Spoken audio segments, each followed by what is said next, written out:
Torah or Parshat Lecha, page Yud Beis, second column. Okay, now the Rebbe mentions that Avram's name was changed to Avram, and he explains the union of Milah, because the question is, if Hashem hates the foreskin, the Orla, why didn't he just make us without it? The answer is L'sakim, because we have to fix it. So then he starts explaining, Hashem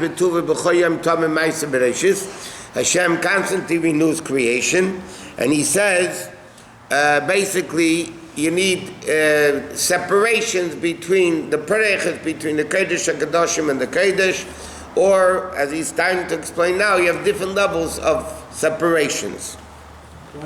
So he says, but there's many different types of curtains that separate. And Mitzvah Shabbos, we say, one who separates between Kodesh and Chol. Now that's a big extreme. Kodesh, holy, and mundane is a big difference. Which is a complete separation between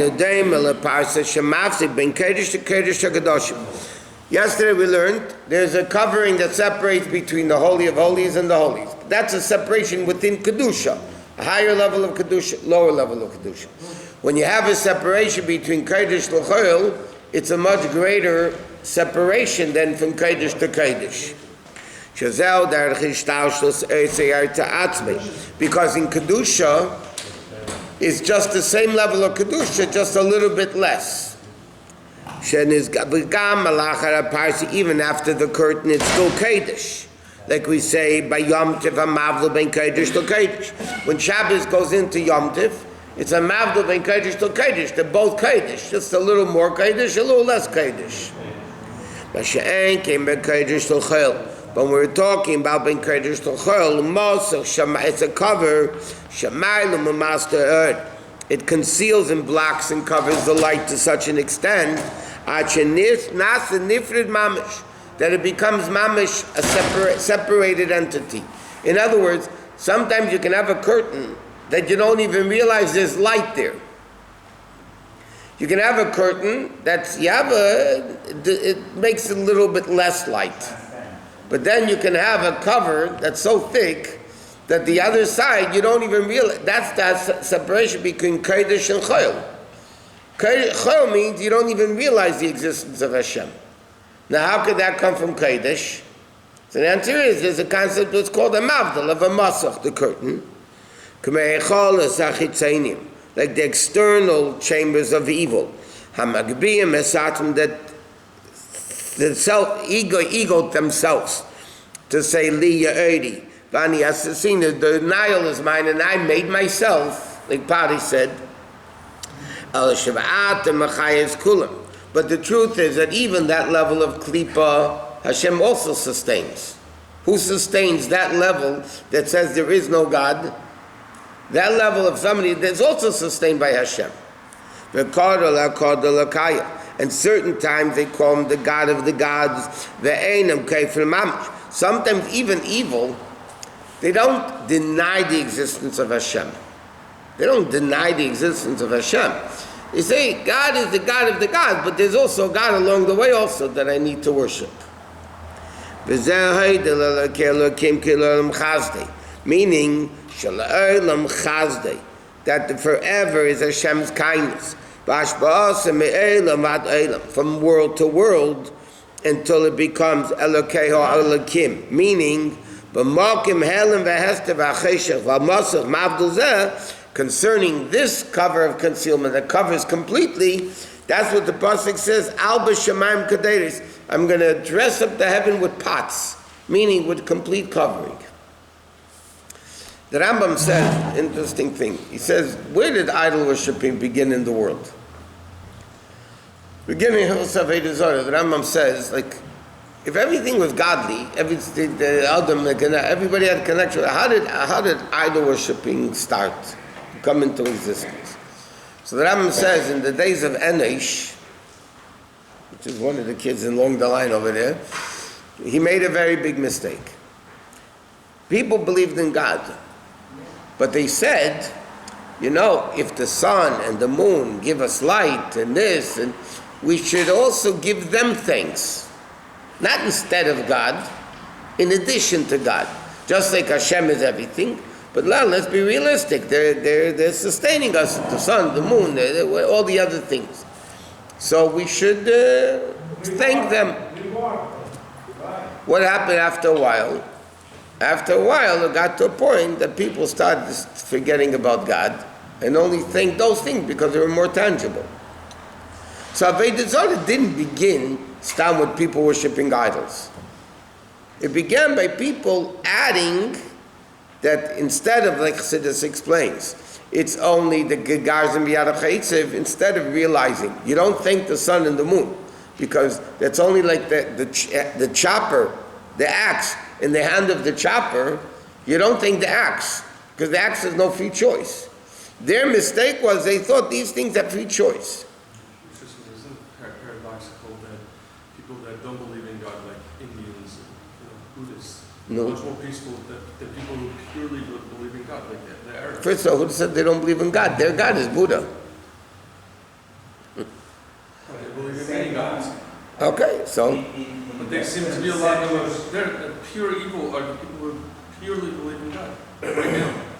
Those people who only believe in God are the most dangerous. Who defines evil and good? The Torah does, but they don't... That Torah definition is that's mamish avodah zarah. That's mamish idol worship. Buddha is more idol worshipping than probably any other religion, almost. Buddha is it. Right. What about Allah? They believe in God. The Rambam says clearly Muslims is not avodah zarah. In fact, the Rambam holds. One second. The Rambam holds Christianity for a Jew is avodah zarah. Now, according to the Rambam, it's avodah zarah for a guy also. But isn't it avodah zarah when in the name of Allah they do all these terrible things? No. No. Okay. Interestingly, Rabbi, in secular society, where do you have any statues or anything that they worship? They have ideals, they idolize artists or something, but not statues. In secular societies in Europe, you don't have any idols that physical idols. In Jewish society. Jewish society. Let's speak only good about Jews. Okay. People worship. We have a lot of gods. It's called money, cars, clothing, music, sports, food, our bodies, our intellect. Okay, one second. Gods don't have to be a physical statue. In fact, it's worse, to a certain extent, when you worship yourself. My intellect, my emotions, my sports, fashion, food, clothing, cars, money, houses. Body. I said that. I started first thing. That's also idol worshipping. And that is not only in the secular world. It's not supposed to be in the Jewish world. It's not supposed to be in the Jewish world. Jewish world, the person serves only Hashem.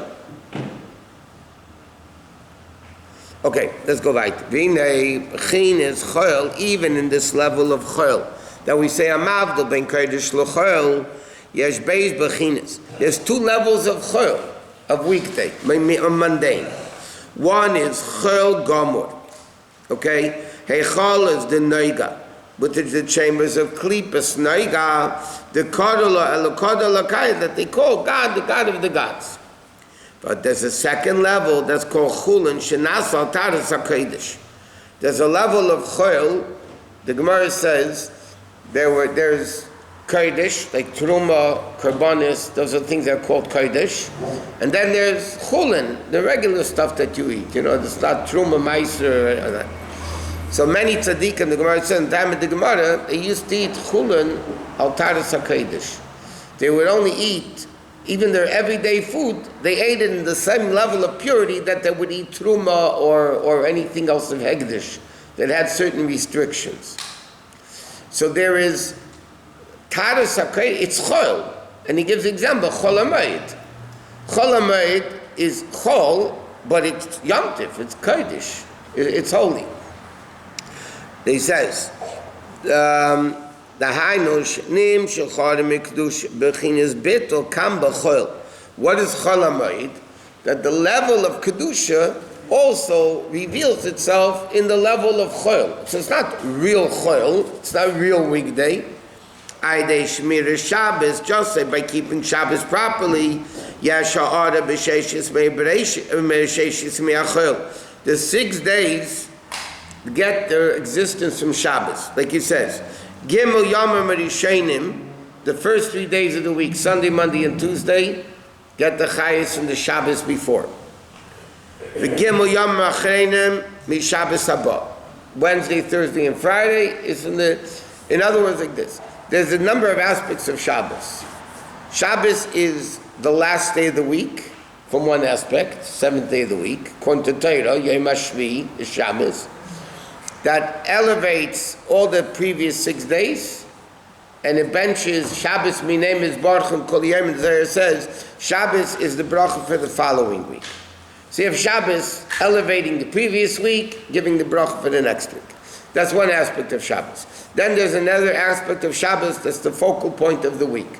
According to that, Shabbos is in the middle. 3 days before Shabbos is a preparation for Shabbos. 3 days after Shabbos, Sunday, Monday, and Tuesday, are the offshoot of Shabbos. Where do you see this in practical halacha? If somebody didn't make Havdalah Saturday night, they're allowed to make Havdalah through Tuesday. Why Tuesday? Because Sunday, Monday, and Tuesday are still connected to Shabbos. You can't make Havdalah Wednesday, because that's the next week already. It's too late, you blew it. Right? So that gives Sunday, Monday, and then you have that on Wednesday, Yom Revi b'Shabbos, what do we add at the end? The mini Lechun Rana. It's not from that parak of Tillim, by the way. It's in the next parak of Tillim. Why do we add that to the Wednesday's Shir Shel Yom? So the reason is because that already begins the next Shabbos. Wednesday already begins the Kedusha of Shabbos. But here the Alter Rebbe is explaining there's Shabbos as the focal point of the week. Shabbos, the whole week is blessed from Shabbos. The first Wednesday, Thursday, and Friday is a preparation for Shabbos. Sunday, Monday, and Tuesday is the offshoot of Shabbos. And that's what he says. That what Shabbos accomplished, that a Jew, an entire week, the chol, the weekday of the Jew, should be permeated with Kedusha of Shabbos, like Chol HaMoed. Chulin shenasu al taras hakodesh, everyday thing. In other words, what's unique about Yiddishkeit is it's not a religion that you practice in a church, in a synagogue, in a thing. That's not what it's all about. If you realize it, in Yiddishkeit, the time people spend in shul is not even the majority of the week. It's a vast minority of the week. What is the uniqueness of Yiddishkeit? Everything the Jew does is serving Hashem. It's not when you go to Lahavdil, you go to church, then you serve God. The rest of the week has nothing to do with God. In Yiddishkeit, every aspect, you wake up in the morning, Torah tells you how to do it. You wash your hands, Torah tells you how to do it. You take a shower, you get dressed, you eat, work. Everything is dictated by Torah, which means, as the Alter Rebbe explains in Tanya, when somebody eats properly, in other words, not for pressing to eat, like we said, they don't live to eat. They eat in order to live like a Jew. So the Alter Rebbe says in Tanya, that's mamish ka'elu ka'korban. It's like you brought a korban to Hashem.